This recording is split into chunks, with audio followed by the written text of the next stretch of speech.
अस्सलाम वालेकुम। वालेकुम अस्सलाम। साईं खुश आयो? दुआ आए थे वे बाबा वे ॾाढो थकिजी पियो आहियां। ॻोठा परे आयो शहर के कम सां, जंहिं वटि वञूं था की पाणी जो ढुक घुर त पाणी बि कोन था प्यारनि साईं।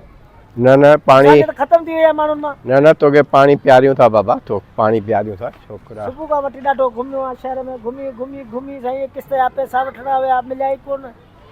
किस्त जा पैसा वठण तूं आयो आहीं? हा वाह, जॻह जा जेके इहे न जॻहनि जी किस्त अचे थी न 75,000। अच्छा अच्छा उन जे लाइ हुयो, मैसेज कोन आयो, ग़लती कई, मैसेज खां बग़ैर निकिरी पियासीं। तूं वे ते मां तुंहिंजे लाइ पाणी ऐं चांहि जो बंदोबस्तु कयां। महिरबानी साईं, अलाह ख़ुशि कंदो तव्हांखे। ॾाढो माण्हू भलो आहे यार चाचो, केरु चांहि जी सलाह कोन थो करे। ओ कपिड़ा रा हेॾा केॾा ॾाढा छा हाल आहे? ख़ुशि आहीं? कहिड़ा कपिड़ा ॾे, लेडीज़ आहिनि या मर्दाना आहिनि? ॾेखार ॾेखार।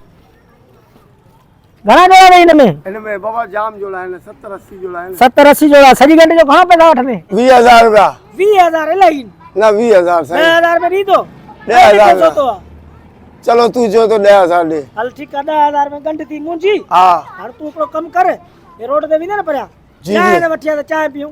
जी चांहि वठी आऊं। पोइ तुंहिंजो घर किथे आहे? ए ही हिते चाचो कोन वेठो? हा ॾिसंदो न, हा इहो पोड़ो पी ॾेई मुंहिंजो। अच्छा ऐं सॼो ॾींहुं कमाईंदो आहे, हुनखे विहारे खट ते खाराईंदो। जी जी बस आऊं गंढ खणा थो। हा ठीक आहे, असांजो घर आहे। ठीक आहे ठीक आहे। पोड़ो रोज़ ॾिसंदो ई न हिते। हा पोड़े खे ॾिसंदो त वेंदो आहे पोड़ो। मूंखे कॾहिं ॾिठो अथई? तोखे कान पोड़े खे ॾिठो आहियां। इहो मुंहिंजो पी ॾेई, ऐं सॼो ॾींहुं महिनत मज़दूरी कंदो आहे। ठीक ठीक ठीक तूं ठीक चांहि वठी आ। चांहि वठी हा, अचां। चांहि वठी ठीक आहे चांहि वठण वञा थो।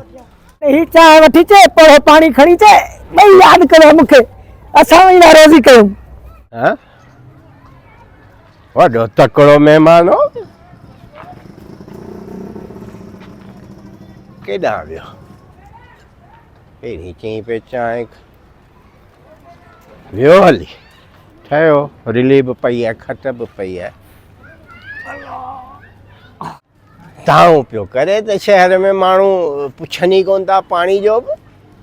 हाणे एॾो तकिड़ो इंतज़ार बि कोन कयूं, पाणी बि खणी आयो, चांहि बि घर ठाराई अथमि, वियो हली। थी सघे सो का तकड़ हुजेसि, जल्दी में वियो हली।